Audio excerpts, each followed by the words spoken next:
Boa noite, amigos. Boa noite. Que Jesus nos envolva, nos abençoe nesse momento. O mês de abril, para nós espíritas, é um mês muito especial. Nesse mês, nós comemoramos a inauguração da doutrina espírita na Terra. A 18 de abril de 1857, Allan Kardec lançava o Livro dos Espíritos. Estava lançado as bases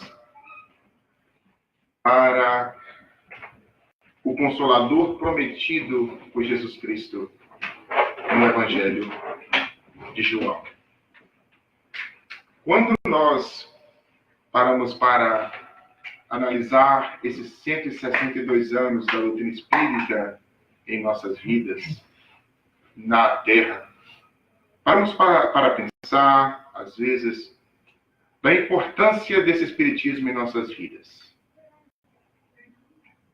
Às vezes, nós não refletimos um pouco o trabalho que Allan Kardec e a espiritualidade superior teve para nos brindar essa doutrina tão consoladora que é a doutrina dos Espíritos. Muitos de nós, às vezes, nem conhecemos ou já ouvimos falar em Allan Kardec. Nós vivemos, infelizmente, no movimento espírita, onde Allan Kardec é um pouco desconhecido. Onde as obras básicas de Allan Kardec são desconhecidas. E quando nós falamos de Allan Kardec, nós sabemos que a doutrina não é de Kardec. Nós sabemos que a doutrina partiu dos espíritos. Allan Kardec indagava os espíritos. E os espíritos respondiam às suas perguntas de cunho filosófico, científico e religioso. E através das suas perguntas e respostas da espiritualidade superior, os espíritos que denominamos o Espírito da Verdade, ou os Espíritos da Verdade, tendo ele Jesus Cristo como coordenador, trouxe essas verdades, esses ensinamentos. Allan Kardec os compilou, organizou em cadernos e depois em um Livro dos Espíritos, formado de 4 partes distintas. A primeira parte, Allan Kardec trabalhou sobre as causas primárias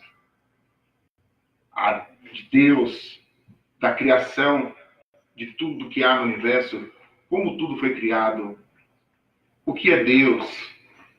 A segunda parte, Allan Kardec trabalha do mundo dos espíritos, de nós espíritos, o que nós somos. A terceira parte, Allan Kardec trabalha a moral. Lá ele desenvolve as leis morais. É através das leis morais que nós vamos encontrar na pergunta 625, Jesus como sendo o nosso guia e modelo. E na quarta parte, Allan Kardec nos traz das consolações da felicidade, da infelicidade. Para onde nós vamos depois que nós desencarnamos? Quando nós viemos do mundo espiritual, porque sofremos, porque da infelicidade que ainda avassala os nossos corações. E estabelecido esse livro, Allan Kardec, ele teve o cuidado de também organizar outros livros em cima desses livros, dessas 4 partes. Ele pegou a primeira parte do Livro dos Espíritos, aprofundando, desdobrando, e nos brindou a Gênese. Depois que ele aprofunda a segunda parte do Livro dos Espíritos, ele nos brinda o Livro dos Médiuns. A terceira parte do Livro dos Espíritos, ele aprofundando, ele nos brinda o Evangelho segundo o Espiritismo. a quarta parte, ele nos brinda o livro Céu e Inferno. Estava aí estabelecido o Pentateuco, as 5 obras básicas da doutrina espírita, que nos direciona à felicidade que todos nós estamos buscando. Allan Kardec, no tempo que Allan Kardec vivia, existiam duas correntes de pensamentos. A primeira corrente de pensamento era dos religiosos. Os religiosos da época, que eram comandados por uma determinada religião, que era o catolicismo, sem nenhuma crítica aos nossos irmãos católicos, já que todos nós, a maioria de quem está aqui, partiu do catolicismo, inclusive eu. Mas como análise histórica, analisamos que naquela época a religião era mais teocrática, ela dominava o governo, até mesmo os reis, os impérios da época, e a religião impunha, às vezes, determinadas coisas, determinados conceitos, leis que eram impostas, que nós chamamos de dogmas. Dogmas esses que não podiam ser contestados. Já que, quando nós analisamos a palavra dogma, ela significa postulados. A doutrina espírita, ela tem dogmas. A reencarnação é um dogma na doutrina espírita. A imortalidade é um dogma na doutrina espírita. Toda a ciência tem seus dogmas. A filosofia tem seus dogmas. Mas quando nós falamos que a doutrina espírita não tem dogmas, é no sentido desse dogma que não pode ser questionado. Na doutrina espírita, os dogmas, os postulados, podem ser questionados, podem ser avaliados. Naquela época, não podia. Quando você era um pensador e trazia uma mensagem ou um pensamento que estava contra a ideia da religião da época, todos nós sabemos o que acontecia. Ou éramos decapitados, ou éramos levados para a fogueira, para fazer churrasco, ou nós éramos presos e iríamos ali ficar na masmorra até morrermos. Então, eram castigos que eram feitos porque nós estávamos indo contra as ideias da época. As ideias que eram colocadas naquela época. Então, tinha esse pensamento religioso. E tinha essa fé que nós chamamos de fé cega. Uma fé que não podia se questionar. Que não podia ser avaliada, ser questionada. Então, do outro lado, nós tínhamos os grandes pensadores. O século XIX, antes do século XIX, o século XVIII, foi o século do iluminismo, dos grandes pensadores que preparou o século XIX para a vida do espiritismo. Então, quando esses pensadores se debatiam com essas ideias que não tinham lógica, eles analisavam. Não tem lógica isso. A igreja, por exemplo, dizia que Deus punia. E eles indagavam. Como que o Criador do universo, ele tem tempo para punir uma criatura na Terra? Falávamos antes que a Terra era o centro do universo. Logo depois, os pensadores, os cientistas descobriram que nós não éramos o centro do universo. Outros dogmas que naquela época eram colocados e os cientistas não aceitavam. E quando os cientistas não aceitavam o dogma daquela região, eles se tornavam céticos. Eles passavam a não mais acreditar em Deus. Então, ficavam essas duas correntes. A corrente do pensamento filosófico, do pensamento científico, e do outro lado, do pensamento religioso. Uma brigando com a outra quem estava certo. E nenhuma das duas chegava a um acordo em comum, porque nenhuma das duas tinha a verdade verdadeira.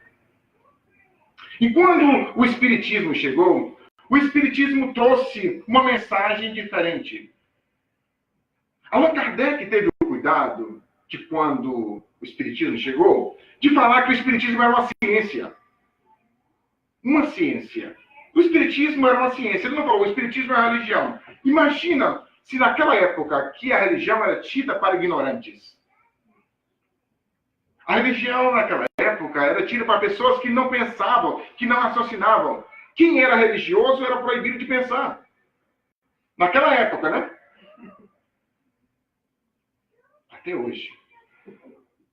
Nós encontramos religiosos que não têm o prazer ou o privilégio de pensar. De pensar no que acreditam. Então, quando nós acreditamos em algo que nós não sabemos o que acreditamos, passamos a crer em algo que? Passamos a ser o quê? Fanáticos. E o fanatismo, a base do fanatismo é a fé cega. É acreditar em algo que você não sabe o que você está acreditando. Então, para o cientista, como é que eu vou acreditar? Se o mundo foi criado em 7 dias, me explica como que esse mundo foi criado em 7 dias. Não tinha uma explicação lógica para isso. Se não tinha uma explicação lógica para isso, eu não vou acreditar nisso. Logo, se eu não acredito nesse dogma, que o mundo foi criado em 7 dias, que era falado pela Igreja Católica, logo, essa pessoa é excomungada da Igreja. E logo ela se torna um ateu ou um cético. Chega a doutrina espírita com uma ciência. Uma ciência que investiga. Uma ciência que experimenta. Uma ciência que traz, agora, uma ferramenta para poder analisar todos esses fenômenos que não poderíamos, que na nossa época, naquela época, não tinha respostas. Qual é a ferramenta? A mediunidade. Utilizando da mediunidade e perguntando à espiritualidade que sabia mais do que nós, a espiritualidade começou a trazer essas respostas. E Allan Kardec pergunta: o que é Deus? Olha a pergunta que ele faz. Na época, os religiosos da época acreditavam que Deus era um homem. Era um senhor de barba. Que ficava em algum lugar, ou no céu. E esse senhor de barba punia quem fazia o mal e levava para o céu quem fazia o bem. Aquele que era bonzinho, aquele que cumpria com aquilo que a igreja pregava, ia para o céu. Se você pagasse seu dízimo direitinho, se você frequentasse a igreja direitinho, você ia para o céu. Mas era muito fácil, né, gente? Só que eles inventaram algo interessante. É o seguinte: se o seu parente morreu e ele não frequentava a igreja, era da pá virada,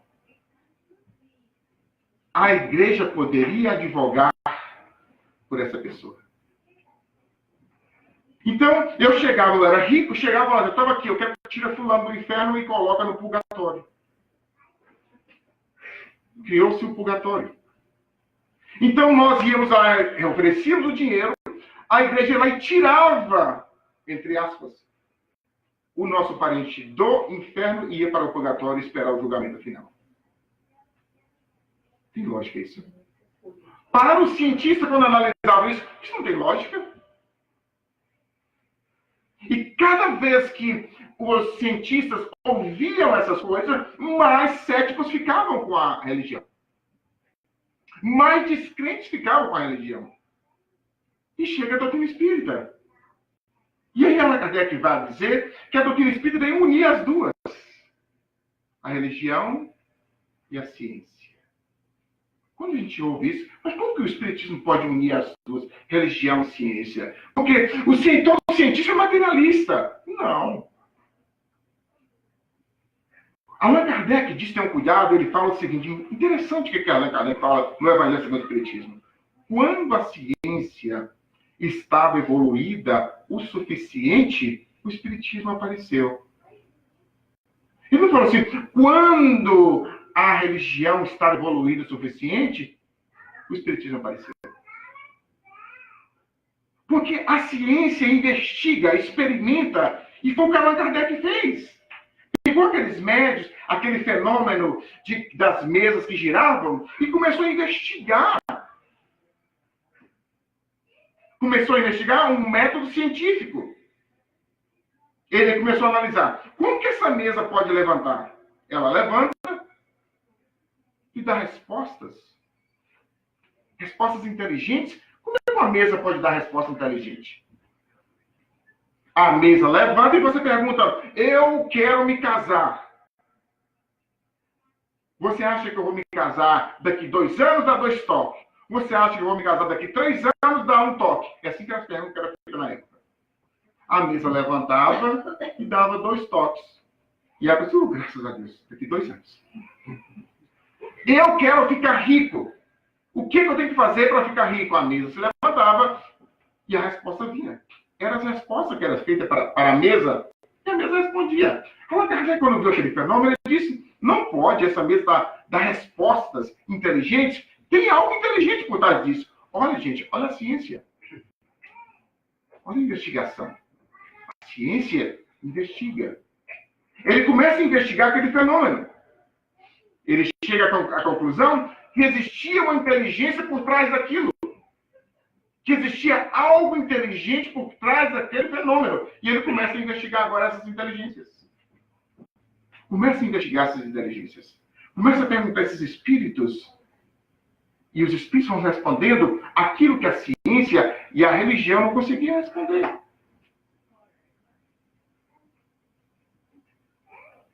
Cento e 62 anos se passaram. E nós observamos hoje como ainda existe essa luta entre a ciência e a religião. A religião querendo provar uma coisa e a ciência do outro lado querendo provar outra. Nós vemos hoje, por exemplo, a ciência, a religião, amigos que vão para a universidade e acreditam que o mundo foi criado em 7 dias. Que não existiu dinossauro. Que tudo partiu em 7 dias. Como que pode? Se tem evidências científicas que provam hoje. Não é mais fácil acreditar na ciência? É mais fácil. Mas não é mais fácil fingir que não sabe? E ficar tudo bem? É o que está no capítulo 19 do Evangelho segundo o Espiritismo. Às vezes, meus irmãos, nós não queremos enfrentar uma verdade, porque essa verdade nos obriga à modificação. Não é assim? Quando, por exemplo, céu e inferno. Hoje, quantas pessoas que se levantam para dizer que não existe céu nem inferno? Nós temos amigos que ainda estão pagando dízimo para ir para o céu. Por que paga o dízimo para ir para o céu, muitos? Porque é mais fácil. Quantas pessoas que aderem à doutrina espírita, ficam aqui por algum tempo na doutrina espírita e saem, não, isso aqui não é para mim, não. Isso não é para mim. Porque na doutrina espírita não tem como você pagar para ir para o céu ou para o inferno. Na doutrina espírita, a batata fica onde? Na sua mão. Porque uma ciência lógica é uma religião da lógica. Você vai entender através da lógica. Se eu faço isso, vai acontecer isso. Se eu faço isso, vai ter um efeito. Todo efeito tem uma causa. Se eu estou fazendo o bem hoje, o que vai acontecer comigo? Eu vou colher o bem amanhã. Se eu estou fazendo o mal hoje, o que vai acontecer comigo? Eu vou colher o mal no futuro. Se eu estou na inércia hoje, os espíritos se respeitam. Mas um dia nós vamos ter que sair da inércia. Nós vamos ter que sair dessa zona de conforto. Não nós aqui, gente, o pessoal das outras casas, viu? Seara não. Como que é importante, meus irmãos, nós pensarmos nessas coisas. Raul Teixeira tem uma frase fantástica de Raul Teixeira. Ele fala assim, quando eu ouvi a primeira vez essa frase, eu fiquei, como é que a gente pode falar isso? Que moreninho atrevido. Ele fala que espiritismo não é para qualquer um. É só para quem aguenta. Mas o que ele está querendo dizer com isso? E quando eu comecei a participar dos estudos, quando eu comecei a avaliar a doutrina espírita, eu fui entender o porquê. Porque na doutrina espírita não tem ninguém apontando o dedo para a gente. Na doutrina espírita você pode vir aqui, tomar passe, tomar água de ficar, ir para casa e fazer o que você quer, não tem ninguém. Não tem nenhum sacerdote aqui. Não tem nenhum pastor.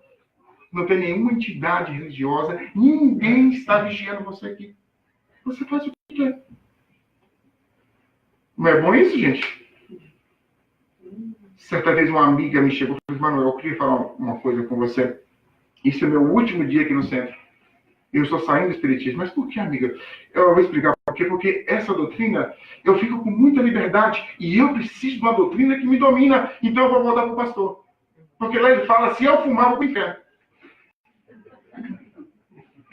Eu preciso disso. Tá vendo, gente? Olha a ideia. Olha a ideia. Olha como essa pessoa... Olha esse nível de pensamento. Porque aqui o que acontece? A doutrina espírita nos obriga a modificações. E modificações severas. A doutrina espírita nos obriga a viajar para dentro. E nós esquecemos do fora. A doutrina espírita coloca na nossa frente e diz, olha, o seu problema não é o seu marido. Deixa ele quieto. O seu problema não é a sua esposa. Deixa ele quieto. Deixa ela quieta. O seu problema não é o seu filho. O seu problema não é o Trump. Não é o patrão. O seu problema da sua vida é você mesmo. E quem é que quer saber disso, gente? É tão gostoso achar que o meu problema é a minha esposa que está lá em casa agora? É melhor. A gente começa a ouvir a palestra, não, isso aqui não está aqui, hoje é para ela. Tudo isso aqui é para ela. A gente começa a ler, a gente abre o livro, o que acontece? Depois que a gente abre o livro, essa leitura não é para mim, não. Essa leitura é para a Débora. Mais fácil a gente pensar assim. Então, Allan Kardec, na conclusão do Livro dos Espíritos, ele coloca algo interessantíssimo. Porque o que acontece, às vezes, conosco, todos nós passamos por isso, né? A gente começa a ler o livro, a gente começa a ler do meio, e depois volta para trás, depois volta para frente, e aí não lê a conclusão e nem a introdução. A introdução do Livro dos Espíritos é que faz você se tornar espírita. E a conclusão é que conclui o pensamento de Kardec e dos Espíritos. E a gente não lê. A gente dá uma passada rápido, assim, nas perguntas mais fáceis, volta e volta, vai para cá, e aí depois já leu o Livro dos Espíritos. Temos que pegar a introdução, pedacinho por pedacinho, e lendo. E a conclusão também não ocorrer. Então, na conclusão do Livro dos Espíritos, Allan Kardec vai dizer que nós passamos por 3 etapas distintas dentro da doutrina espírita. A primeira etapa que nós passamos na doutrina espírita, afirma Allan Kardec, no item 7, é a fase da curiosidade. Lá ele vai dizer que todos nós adentramos na doutrina espírita pela curiosidade. Pouquíssimos são aqueles que chegam aqui por amor.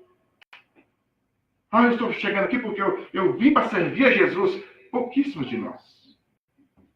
Nós viemos porque uma dor foi muito forte dentro de nós. Deixa eu ir lá naquele lugar para ver se aquele trem que o pessoal faz, que passa a mão que eu passe, que passa a mão para lá, deixa eu ver se aquilo resolve. Eu fiquei sabendo que lá eles amavam espírito obsessor. Deixa eu ir lá para ver se amarra o meu obsessor. Eu fiquei sabendo que elas tiram imposto. Deixa eu ir lá para ver se tiram imposto. A curiosidade. E a gente chega aqui nessa curiosidade. Deixa eu ir lá ver quem é o cavalo da casa. Que é o médio forte, a gente vai com aquelas ideias de fora da ideia da religião do Umbanda. Deixa eu chegar lá para ver quem é a pessoa forte, o médio forte. Quem vai trazer a psicografia? O meu pai acabou de morrer. Morreu ontem, irmão, para a psicografia hoje. E chegamos na casa espírita com essa curiosidade. Chegamos aqui e aí surge em nós, como nós não conhecemos, não sabemos o que está acontecendo, nós já ficamos observando tudo aonde que está o espírito voando. E a gente fica olhando para lá, olhando para cá, move alguma coisa, a gente já fica assim, e quando desliga a luz para fazer a oração, ai. Eu estou falando o que aconteceu comigo, eu quase que desencarno. Apagou a luz para meditação, e aí subiu uma pessoa, a pessoa tinha um cabelo grande, era um rapaz com cabelo grande, eu falei, meu Deus do céu, é agora sim, o que vai encarnar? É um caboclo, é um espírito caboclo que vai agora.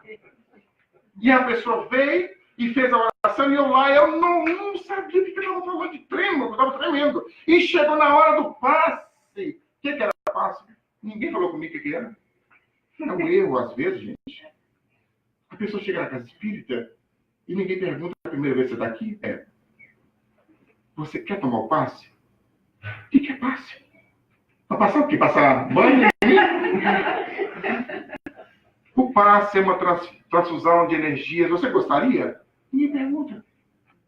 E ninguém me perguntou, eu fui. E quando a pessoa ficou na minha frente, aí que eu tremia. E tremia agora, vai rir, essa mulher levantou a mão, aí agora. E eu peguei uma mulher, ela vestiu toda de branco, eu falei assim, agora, o que é essa baiana? O que ela vai fazer comigo agora? E ela começou a passar as mãos, e passava a mão rápido. E eu fiquei quietinho, falei, agora eu não posso mover aqui.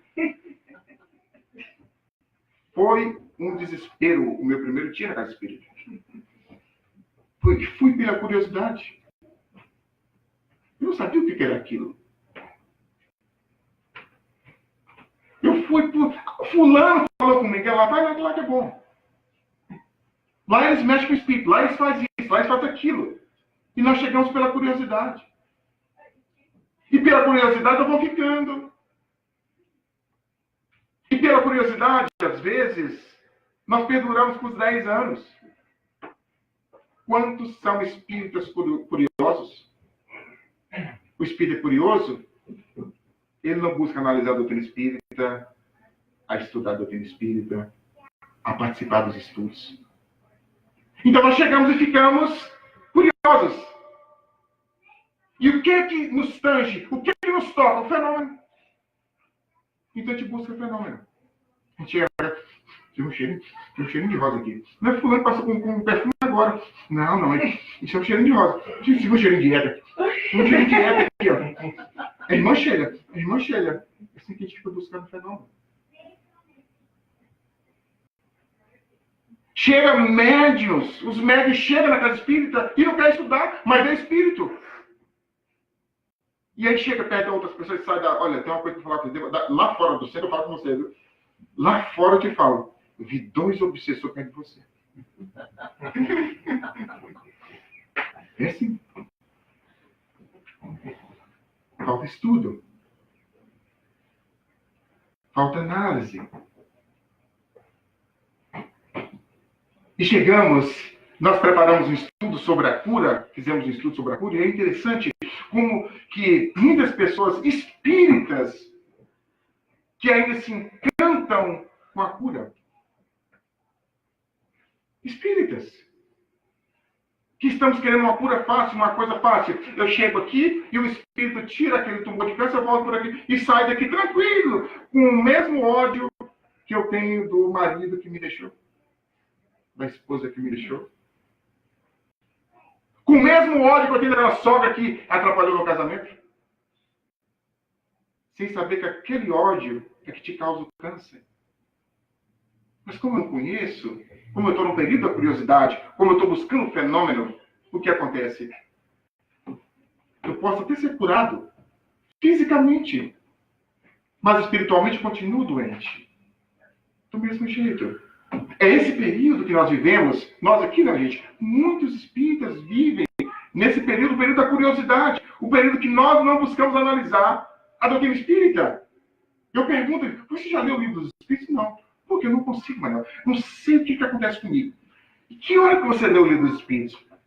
Ah, depois que eu assisto as minhas novelas, das 7, das 6, das 8, e agora estou com o João na madrugada, e assisto tudo, e aí depois aí eu vou ler. Quando eu vou dormir, eu vou ler o livro dos Espíritos. Aí eu pego o livro dos Espíritos e abro.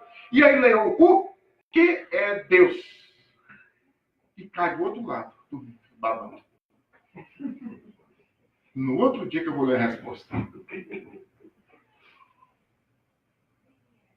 Mas será que depois que a gente, com toda essa excitação mental, com todas essas buscas, com toda essa televisão que a gente colocou na mente, nós temos espaço para uma leitura edificante? Não temos. Meus irmãos, o grande problema da humanidade, hoje, que a espiritualidade diz, é a ignorância. O problema da humanidade hoje não são os políticos. A gente acha que são os políticos.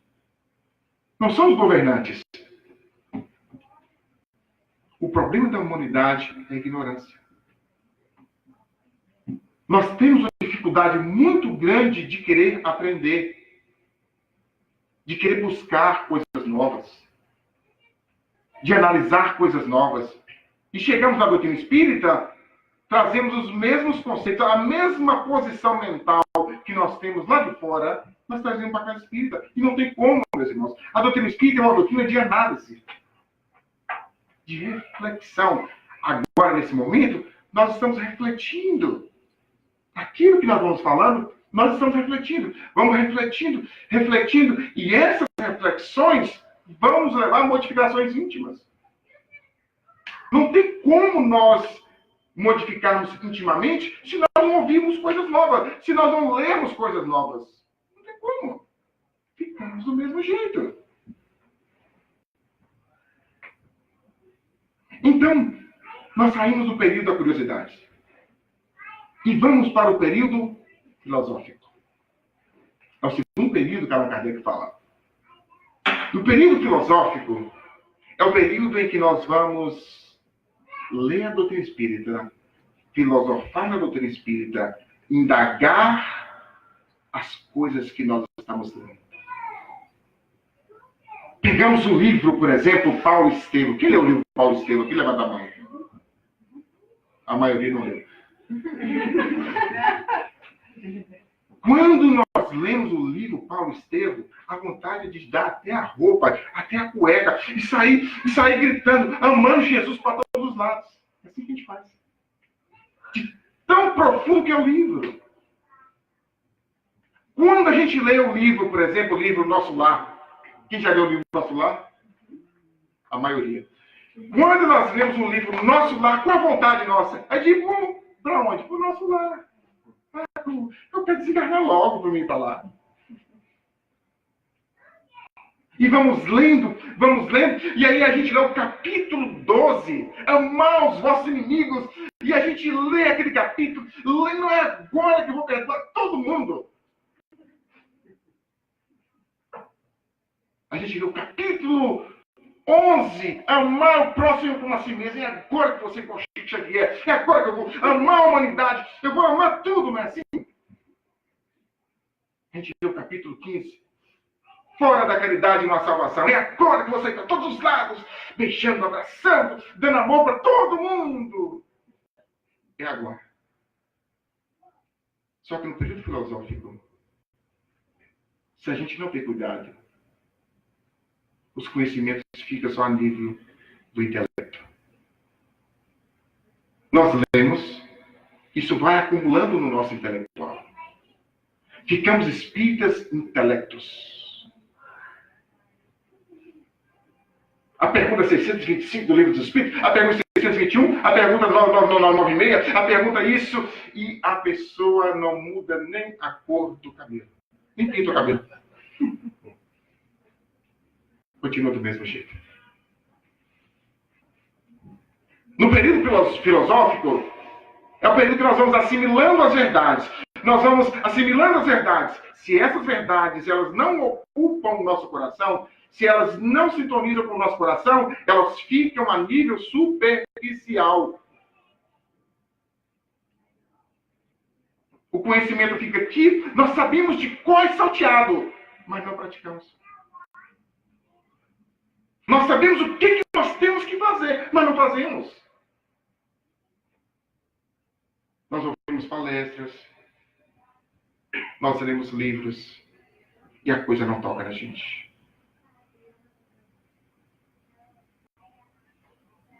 O terceiro período, esse é o período que todo mundo aqui está nele. É o período da prática. Da prática daquilo que você aprendeu. Você chega na casa espírita, curioso, começa a frequentar os estudos, começa a ler, e as reflexões profundas vão te modificando. Gente, aí que fica bom. Sabe por quê? Você descobre que você é imperfeito.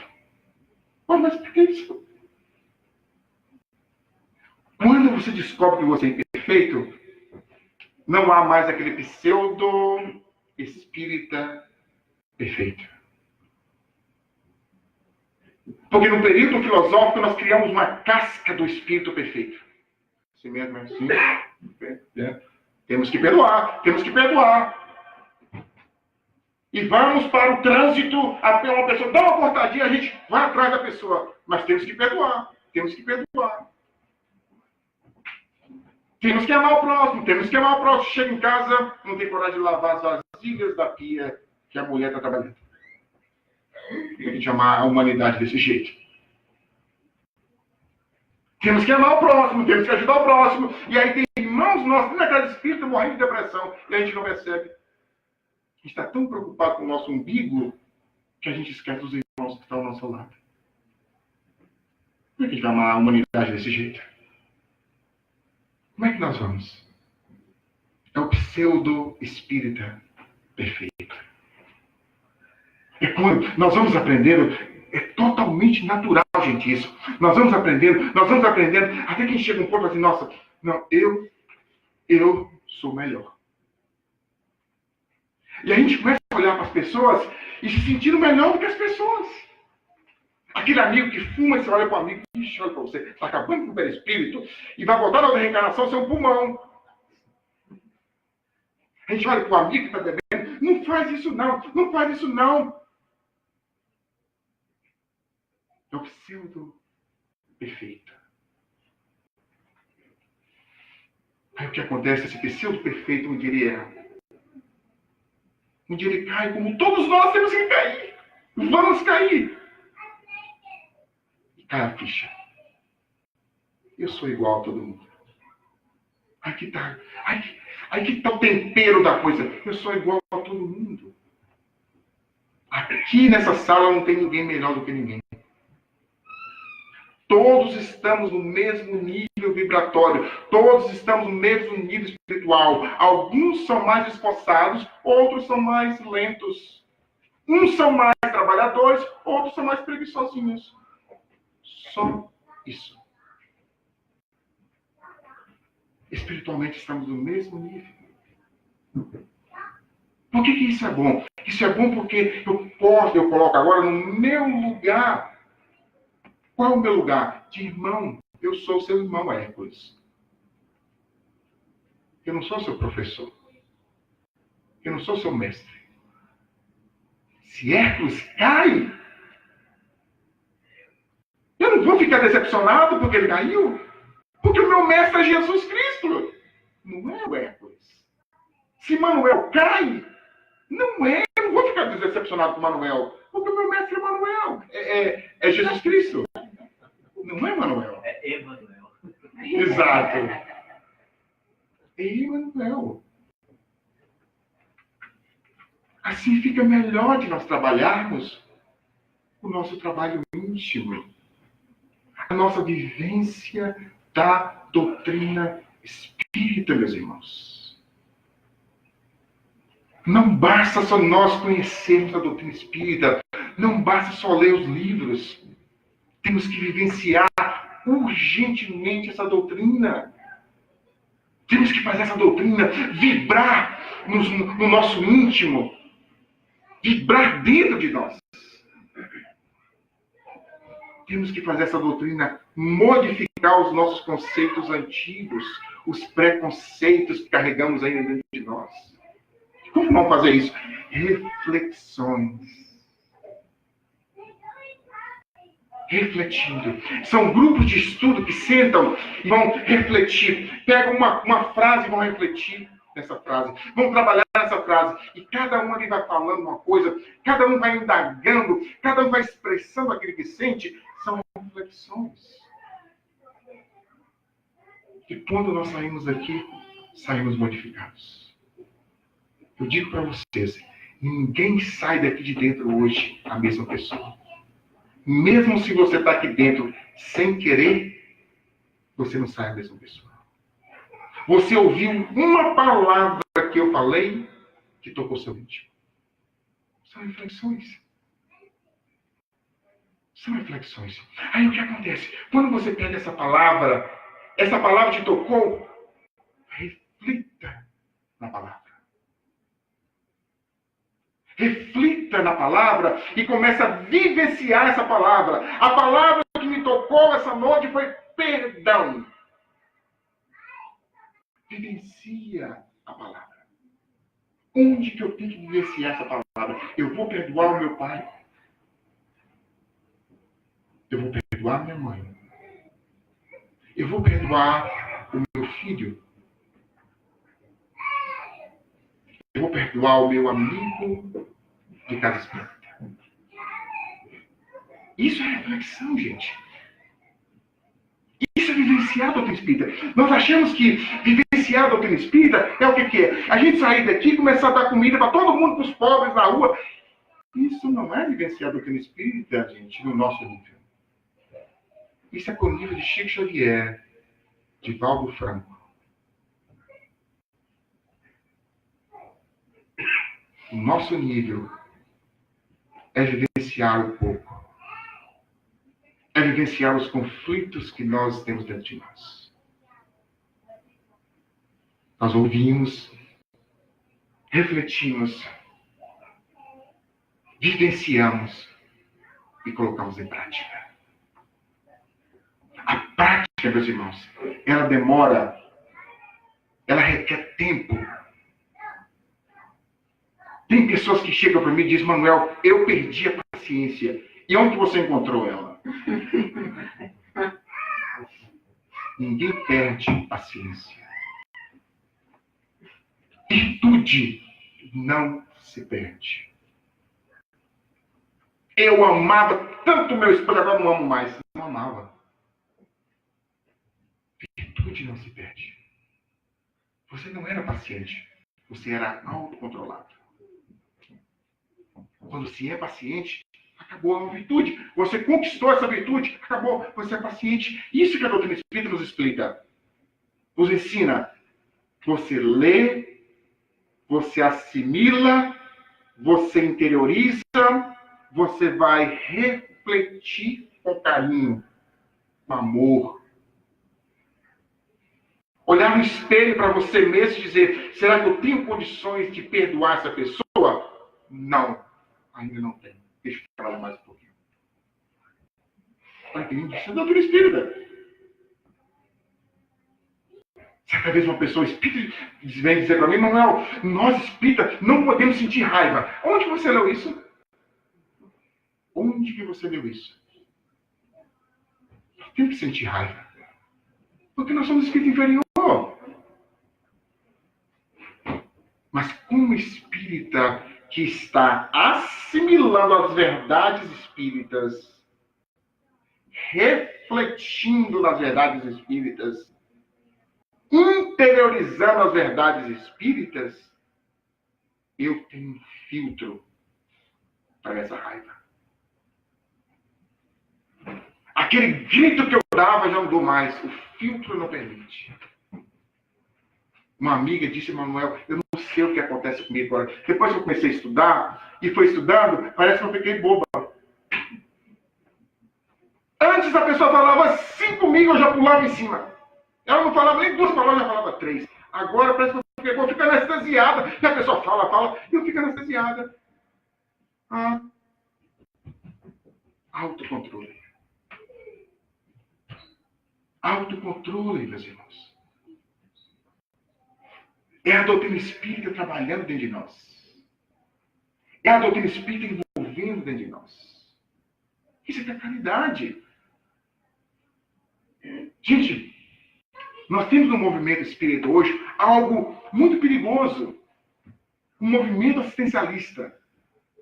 Um movimento de fazer assistência para as pessoas que estão precisando. Ótimo! Mas nós não podemos esquecer da interiorização da doutrina espírita.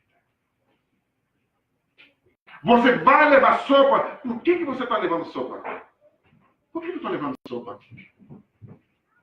Por que eu estou doando essa sopa? Por que eu estou aqui nesse momento? Reflexões. Mas não, eu estou aqui. Alguém me chamou e falou que é bom.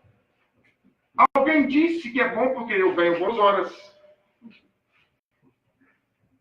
Boas horas?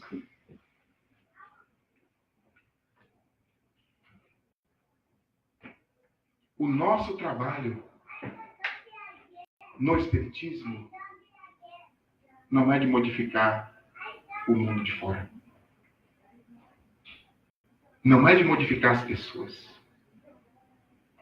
O nosso trabalho é de modificar nós mesmos.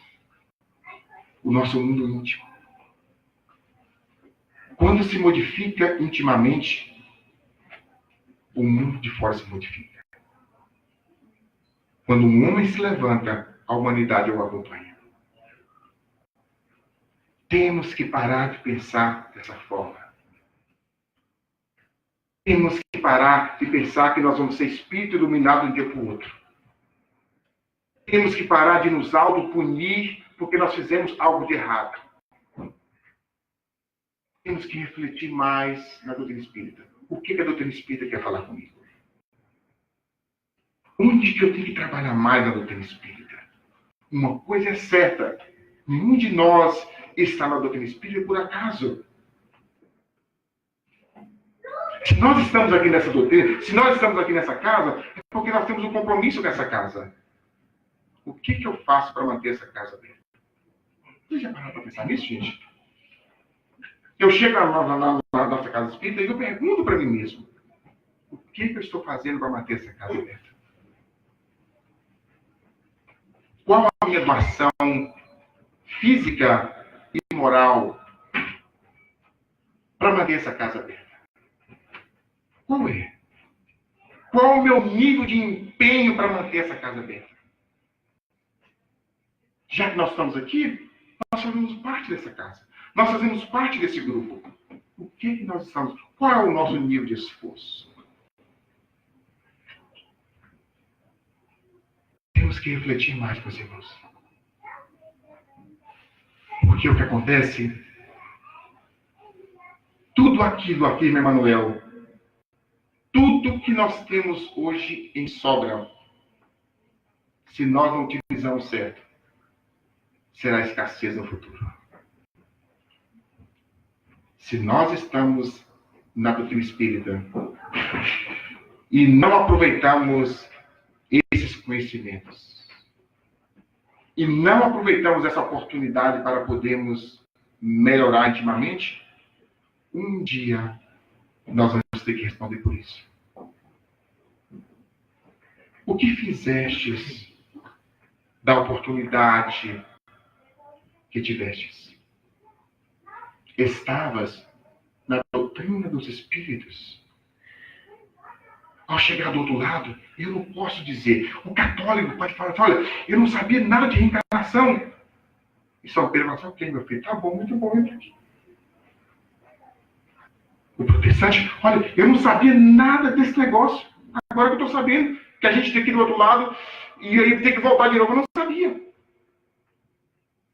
Aí cheguei ao espírita, com a cara dentro do saco. Eu posso falar que eu não sabia? Não. Eu sabia de tudo. Mas nós podemos analisar, não com autoculpa, com muito amor. Nós podemos ir para os nossos lares hoje, aproveitando esse mês, que é o mês do Livro dos Espíritos, analisar direitinho como que eu poderia me dedicar mais pela doutrina espírita e como que a doutrina espírita está trabalhando dentro de mim. Tem uma frase que eu tenho na doutrina, desde quando nós começamos a doutrina espírita. Ele disse que primeiro nós entramos no espiritismo. Depois, o espiritismo entra em nós. E depois, ele sai através da nossa voz, do nosso olhar, do nosso comportamento. Que nós possamos deixar essa doutrina consoladora invadir nosso íntimo.